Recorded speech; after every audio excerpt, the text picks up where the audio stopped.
welcome back to Libib's BookTube channel. My name is Kaylin, and today I'm going to be talking about the Libib app because it is National Library Week this next coming week up in April 8th through the 14th.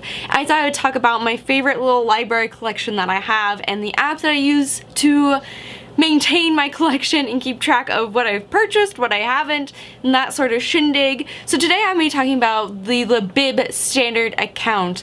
And we have Libib Standard, which is a free app and website that offers these awesome topics I'm going to talk about. And then we also have Libib Pro, and I will get into that discussion in another video. But today I'm going to be talking about the Libib Standard account. So when you go to create a Libib Standard account, you are guaranteed all these wonderful things with zero ads. The Libib Standard app is more for individuals who want to catalog their home libraries. So first up, we have cataloging. You can catalog up to 100,000 items. You can either do this through the website or the app, which is for iOS and Android devices. You'll just go into the app, create a library of some sort, hit the add button up here, and then you can either scan or enter it in. And I always like to choose scan.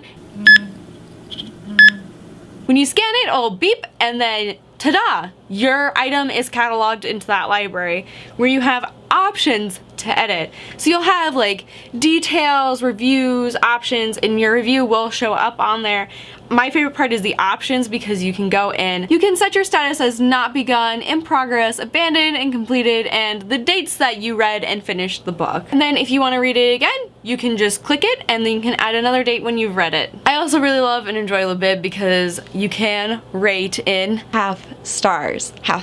You can rate in half stars, unlike Goodreads and other apps. You can actually rate in half stars in Libib, and that's what I absolutely love and enjoy because Goodreads can never get their life together for them to make a half-star option, even though they've been around since the beginning of time. Like, the reason why I love Libib so much is because if I want to rate a book 3.5 out of 5 stars, I can. Or I can rate 4.5 out of 5 stars. Not only that, but you have more items to choose from, like tags, notes, where you can basically write your whole entire life story in the note section. And you can group like items together. There's also how many copies you have of it. So if you're an elementary school teacher and you have 6 copies of Harry Potter and the Order of the Phoenix, you can put 6 in there.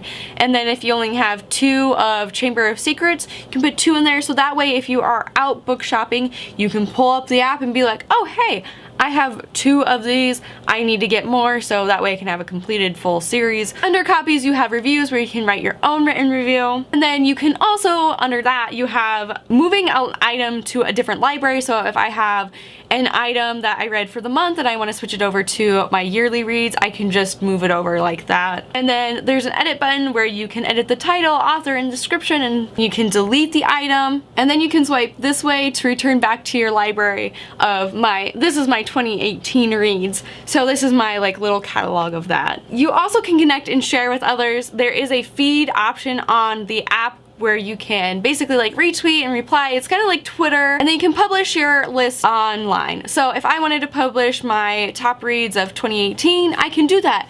Or if I have my own personal library that I don't want people seeing that I read sex criminals or watch Disney movies, I can have like my own little library of that, but it doesn't have to be published to the public, which is nice.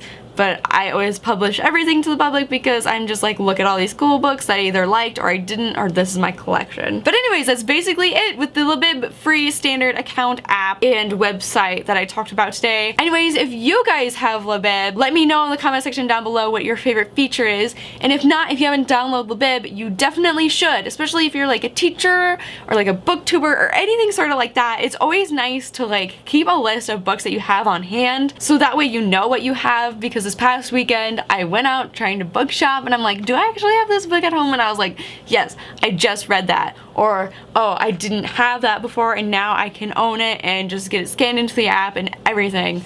But anyways, that's gonna be it for today's video. That's the Libib app, that's the standard account. And anyways, don't forget to hit like and subscribe, and I'll see you next week for National Library Week. And until then, see ya.